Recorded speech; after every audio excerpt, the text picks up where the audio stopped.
Tu sais, j'ai même pas 20 ans et je reste persuadée que l'on n'a pas besoin de réseaux sociaux pour vivre.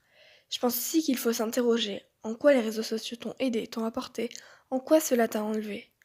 Je reste aussi persuadée que ce n'est pas car tu as tout ce que tu veux que t'es heureux. Ce n'est pas parce que tu es beau que t'as un taf, tout plein d'amis, l'amour, une vie merveilleuse.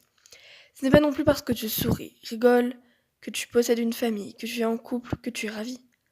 Ce n'est pas parce que t'as des enfants que t'es un bon parent. Ce n'est pas parce que tu n'as qu'un seul ami que t'es triste.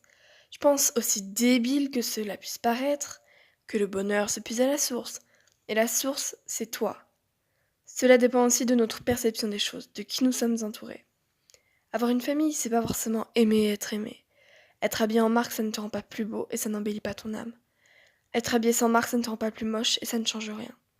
Je pense que dans certaines situations, les gens sont jaloux et te critiquent, car ils sont frustrés de ne pas accepter leur corps, de ne pas être bien dans leur tête, mais surtout de ne pas accepter des différences. Car au final, on est tous les mêmes avec des degrés de sentiments et d'émotions différentes. Certains sont dominés par la méchanceté, par la folie, et d'autres par la gentillesse. On a tous été plus ou moins impactés par notre passé. C'est ce qui fait de nous la personne que nous sommes aujourd'hui. Heureusement qu'on ne se ressemble pas tous physiquement, que nous ne sommes pas des clones car sinon on pèterait un plomb. Mais malheureusement, la société de consommation fait qu'il y a de plus en plus de moutons, de moins en moins de personnes libres, par peur du regard d'une société à l'esprit trop fermé. Je trouve ça dégueulasse que les gens soient rejetés car ils ne fument pas, ne boivent pas, ne se droguent pas, n'ont pas de réseaux sociaux et ne sèchent pas. Ça veut-il dire que la personne est coincée? Parce que PTDR, on nous dit de profiter de son adolescence.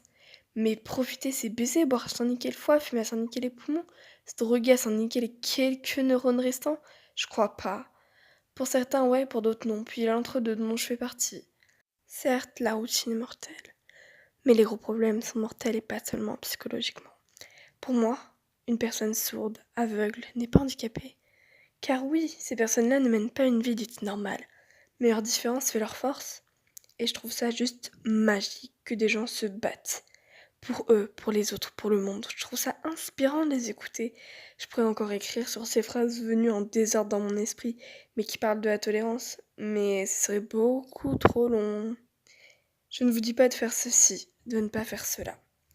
Je dis simplement qu'il faut s'en foutre de ces indifférences, qu'il faut être soi-même et vivre sa vie, non pas au travers des autres ni au travers d'un écran. Peace.